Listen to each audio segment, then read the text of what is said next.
Auni, apa yang Auni tadi sampaikan itu benar. Saya dulu kerja juga penambang nikel sebelum jadi menteri.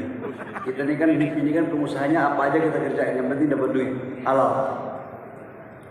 Auni, yang pertama, bahwa smelter yang ada sekarang ini, kalau untuk NPI memang yang diambil itu hanya nikelnya. Kobal dan turunan-turunan lainnya itu tidak dijadikan sebagai bagian dari produk akhir smelter itu. Dan ke depan dan sekarang banyak smelter-smelter yang juga sudah membuat produk-produknya tidak hanya dari nikel, tetapi turunan yang lainnya, termasuk kobal. Kobal itu baterai, untuk baterai. Kita pemerintah lagi merumuskan arah kebijakan itu.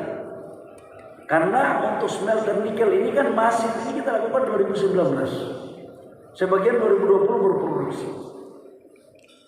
Tetapi dalam rangka menjamin keuntungan dari teman-teman penambang dan atau yang punya IU, kita membuat namanya HPM.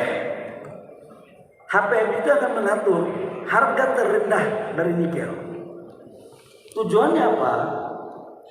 Agar biaya produksi teman-teman dengan harga jual itu masih ada selisih margin. Saya tahu lah selisih margin teman-teman itu sekarang kan kalau NI dulunya itu NI 1,5, 1,6 itu jadi sampah. Sekarang bisa di blending karena sudah banyak smelter yang menerima itu. Sekarang kalau NI 1,8 up itu bisa di angka 50 plus 2 atau 50 plus 3. Dan profit kalian saya tahu itu udah cukup baik. Kalau dibilang bahwa rugi, saya yakin nggak rugi. Karena sampai dengan sekarang perusahaan yang dulu saya kerja itu masih mengerjakan hal yang sama dan masih profit kok. Saya tahu karena jelek-jelek begini kan saya nggak bisa hanya harap gaji menteri. Gaji menteri itu cuma 19 juta Bang Latif. Domnya dan operasi menteri nggak lebih dari 120 juta. Pakai sekali terakhir anak hipmi nggak cukup satu malam. Apalagi kalau ketum-ketum BPD yang datang olah saya, mintanya tempat ini bang, tempat ini bang. Kalau itu jelek bang, rantangnya nggak bagus bang, yang di sini bang. Nggak cukup gitu. Apalagi rantangnya harus rantang yang setengah paket bagus gitu. Jadi Dinda mau punya masukan itu betul, dan kami sekarang lagi merumuskan agar kemudian ada pendapatan lebih kepada penambang atau kepada kontraktor yang kemudian pada akhirnya untung yang dihitung itu tidak hanya nikelnya, tetapi tergantung siapa yang beli. Kalau you jualnya ke smelter nikel yang NPI, dia tidak bisa memisahkan produk turunan lainnya, dia cuma hanya nikel aja, dan itu semua jadi sampah, jadi tailing gitu. Tapi kalau ada smelter yang dia bisa mulai dengan produk-produk yang lain, itu yang mungkin bisa kita masukkan. Itu menjadi bahan masukan untuk kami. Dan nikel itu kenapa kita larang ekspor? Sekarang ini kan kita bangun ekosistem baterai mobil. Baterai mobil ini dunia 2030 hampir semua sekarang pakai mobil listrik. Dan baterai listrik itu yang terbesar di dunia itu CATL sama LG. Dan sekarang sudah bangun investasi di Indonesia. LG 9,8 miliar US dollar dan CATL itu 6 miliar US dollar. Dan ini pengalaman saya memimpin lobby LG itu tanpa ada konsultan asing, tanpa ada tenaga ahli dari luar negeri. Saya sendiri yang memimpin negosiasi itu, kemudian deal 162 triliun rupiah, karena itu harus saya pakai ilmu hipmi, bukan ilmu yang lain.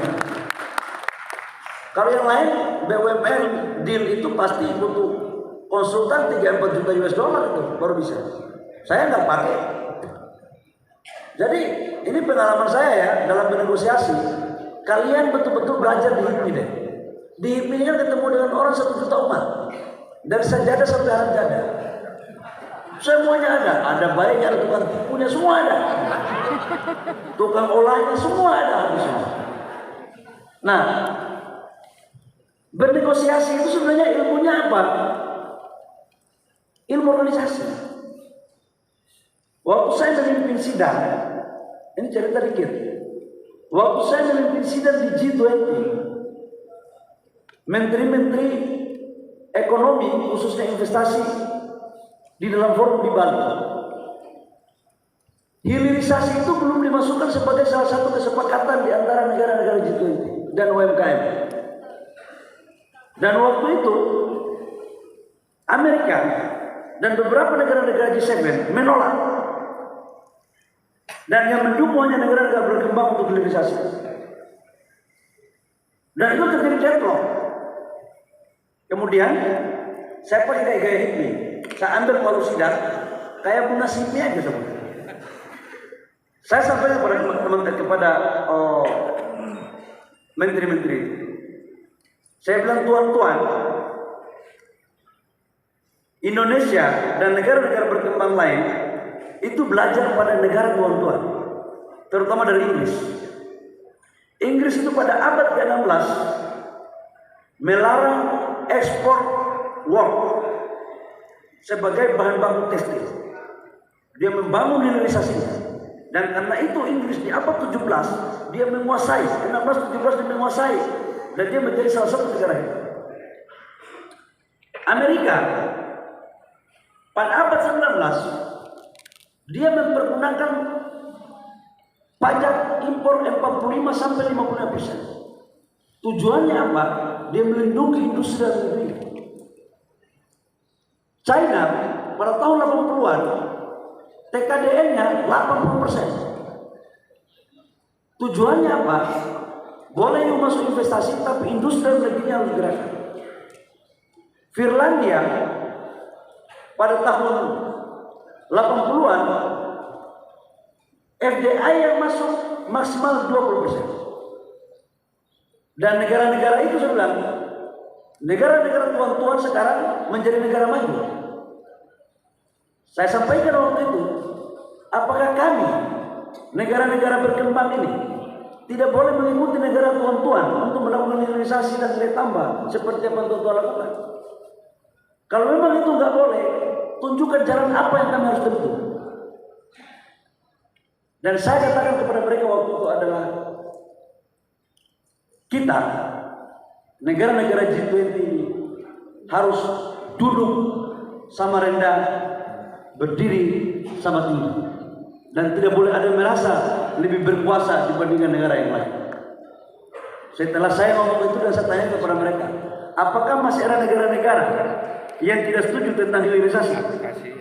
Begitu mereka 1 menit tidak angkat tangan, dan saya bilang, atas persetujuan saudara-saudara saya nyatakan hilirisasi, kita ketok sebagai kesepakatan. Cepak.